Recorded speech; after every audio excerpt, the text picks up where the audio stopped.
Oui, merci. Bonsoir. Tout d'abord, je tiens à remercier ICOM France de m'avoir invité au comité d'éthique, le comité permanent d'éthique de l'ECOM, à ce débat très intéressant qui se fait à un moment très important dans le processus de ECOM au sein de ICOM. Le comité d'éthique d'ICOM a comme fonction de faire respecter le code de déontologie, de conseiller et de soumettre des modifications au comité. Et je souhaitais commencer cet échange avec 2 questions de réflexion qui finalement nous devons y répondre au niveau interne. Pourquoi est-ce qu'on préserve le patrimoine et répondre au niveau interne du point de vue du facteur humain, tenant compte que le facteur humain est très important et nous pouvons passer à la diapo suivante. Je vais essayer d'être rapide. Nous allons passer à la question de la participation de la communauté. La participation de la communauté ne va pas à l'encontre de l'éthique professionnelle.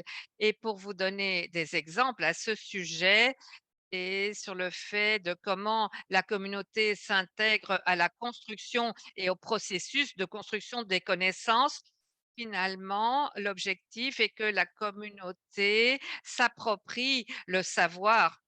Et il faut établir un dialogue avec les communautés. Cela ne veut pas dire que mettre en compromis les dialogues avec les musées. Au contraire, ce que cela signifie, c'est justement être ouvert et être inclusif.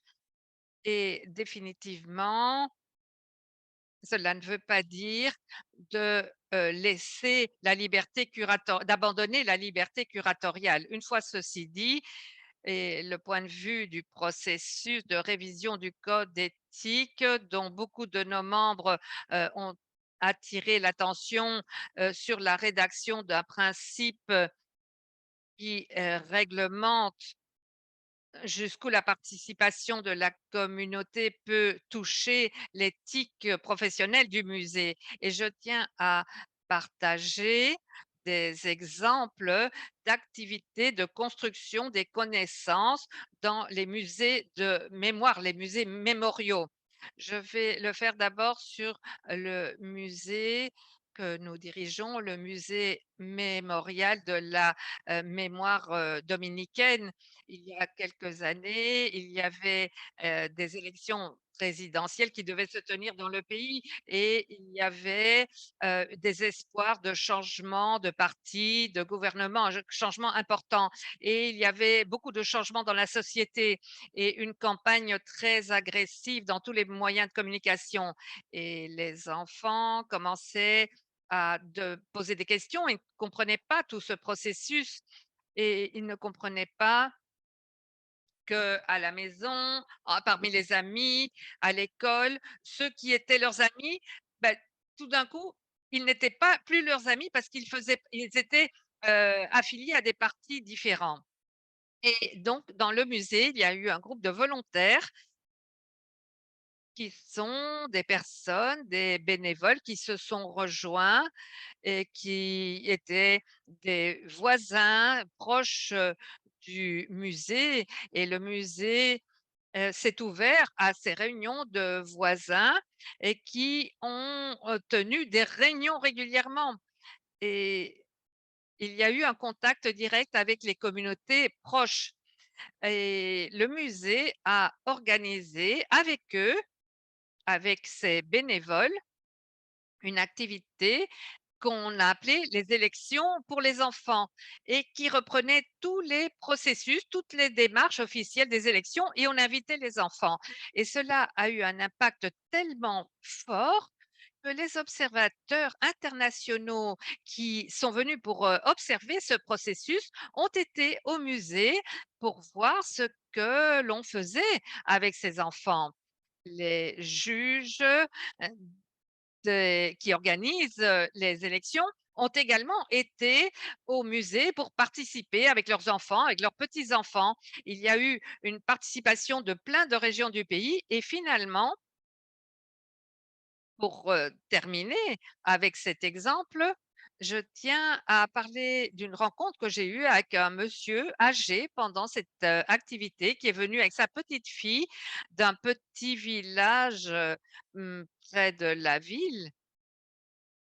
Et j'étais étonnée, j'ai dit: «Pourquoi êtes-vous venu?» Et il m'a dit: «Ma petite fille me pose plein de questions sur les élections tous les jours et je ne sais pas comment lui répondre». Et quand j'ai vu cela, j'ai dit: «Je dois aller là pour qu'il résolve mon problème». Donc c'est une participation qui peut sembler pas tout à fait adapté, mais en fait si, c'est une formation à la citoyenneté qui s'adapte aux enfants qui ne reçoivent pas cette formation en principe ni à la maison, ni à l'école et ils ne savent pas ce que sont les pratiques électorales. Un autre exemple que je vais utiliser sur ce qu'a été la construction de la connaissance et c'est une activité réalisée par le musée qui s'appelait, «Les enfants, je vais vous raconter». Les enfants des victimes de la dictature ont parlé de leur expérience d'un autre point de vue parce que le point de vue de la victime est toujours celle que l'on mentionne et on oublie parfois les victimes collatérales qui sont les enfants, la famille, les enfants qui doivent grandir sans leurs parents et l'impact que cela a sur eux. Et on a réalisé une activité où on a repris des témoignages et ces témoignages ont servi pour ouvrir une série d'enquêtes, d'études de la part du musée sur des faits et sur des pratiques de la dictature dont on n'avait pas parlé auparavant. La prochaine diapo, s'il vous plaît. Le dernier exemple, avant de passer au code d'éthique, c'est une exposition qui a été organisée en Argentine, à Buenos Aires, au centre de la ESMA, qui est l'école qui était qui a servi de centre de torture pendant la dictature argentine. Et on a organisé une exposition sur la recherche des enfants disparus. Il s'agissait de deux photographies, une photographie du papa et de la maman disparue et au milieu un miroir où le visiteur se voyait à côté des photographies des parents disparus. Il y avait des centaines de photos et des centaines de miroirs et c'était une manière de faire que la communauté soit humanisée et de donner vie aussi aux disparus et humaniser la perte d'identité de ces enfants. Et en même temps, cela a servi à chercher des enfants, à rechercher des enfants perdus. De là, il y a eu beaucoup de demandes de recherche à travers l'ADN, les analyses ADN, pour essayer de récupérer tous ces enfants. Il en manque encore énormément et chaque fois que l'on peut récupérer, retrouver un enfant, c'est un événement formidable. Voilà tout ce que l'on fait au niveau de la communauté du musée. C'est le côté social du musée. Les musées ont des responsabilités qui impliquent l'éducation au droit. Cela implique la promotion des valeurs, la promotion de la diversité, cela implique le respect de la dignité humaine et avec la nouvelle définition des musées, on a mis cela, en évidence de manière, ouverte et en fait, c'est une des parties de la mission du musée. Dans ce processus, le comité permanent de l'éthique, EDCOM, pour lequel je suis face à vous, a commencé un processus de révision du code de l'éthique où on parle pas seulement de la rédaction dans des termes peut-être plus amicaux de ce code éthique, mais aussi de l'inclusion de nouveaux principes qui ne traitent pas seulement de la responsabilité sociale des musées, mais aussi comment faut-il affronter les collections numériques, par exemple, parmi les apports, les contributions des membres.